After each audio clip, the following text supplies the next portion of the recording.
common plastic bag.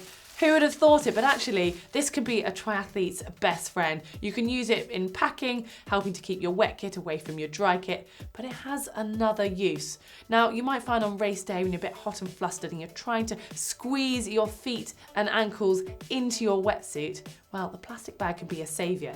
All you need to do is pop your foot into the plastic bag and then you'll be able to pull your wetsuit over your foot and ankle with no problem at all.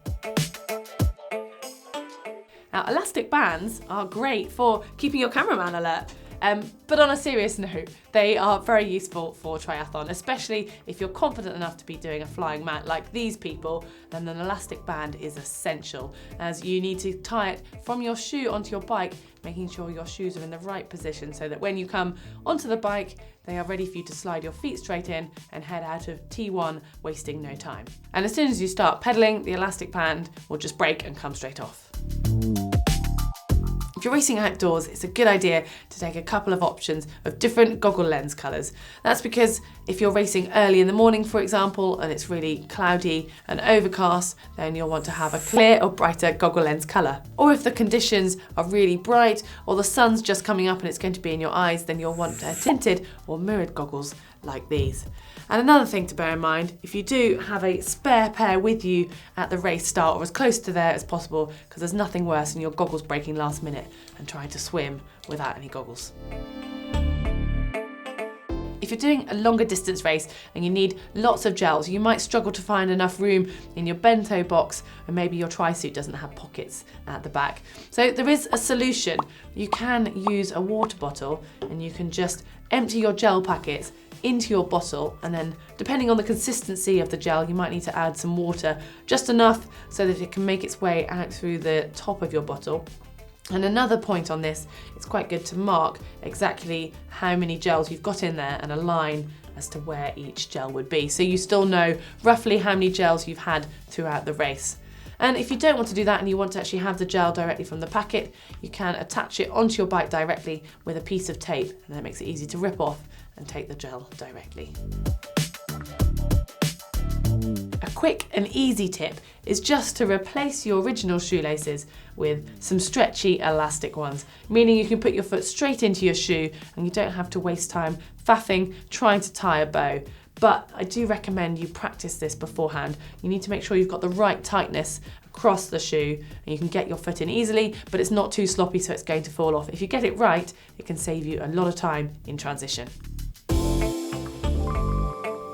Cable ties, these are an essential piece of kit that should always be in your bag when you're traveling to any triathlon race. And not only can they solve several emergency situations, they're also great for adding security to anything that you've got attached to your bike. Now, a common use of these is for securing your bottle cage in between your aero bars. So you can just add these on top of the fastenings you've already got there, just to make sure that your bottle doesn't pop out when you're going over any bumps. You can use a little bit of petroleum jelly inside your running and your cycling shoes on any areas that are prone to rubbing. And then also maybe pop a little bit around the tops of your shoes, as it'll just help you get your foot in transition.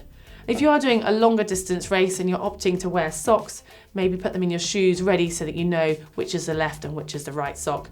And you can just make that even quicker by rolling them down, so it means you save even more time in transition. Travelling for triathlon is never a light and easy task, so trying to keep the weight down and avoid needing an extra bag will save costs. So the best idea is to put your lighter, bulkier kit inside your bike bag, and that also doubles up as extra padding. And then if you've got any really heavy things, you can maybe take them in your hand luggage. And another tip, a lot of athletes do take their running shoes, their cycling shoes and their helmet in hand luggage. So if the worst comes to the worst and your luggage does get lost on the way to the race, you can probably borrow the rest, but you have the essentials. Not all of us will have the luxury of taking your own personal masseur with you on race day. So the next best thing is a foam roller. And you might think, I haven't got room in my luggage. Well, several of them are hollow, as you can see, so then you can just stuff any extra clothes in there. Now, if you don't have the space or you forget your foam roller, you can improvise with a bottle of water, fill it up, turn the top on tight, and then you can use that as you would your foam roller. Another hack though is these two tennis balls.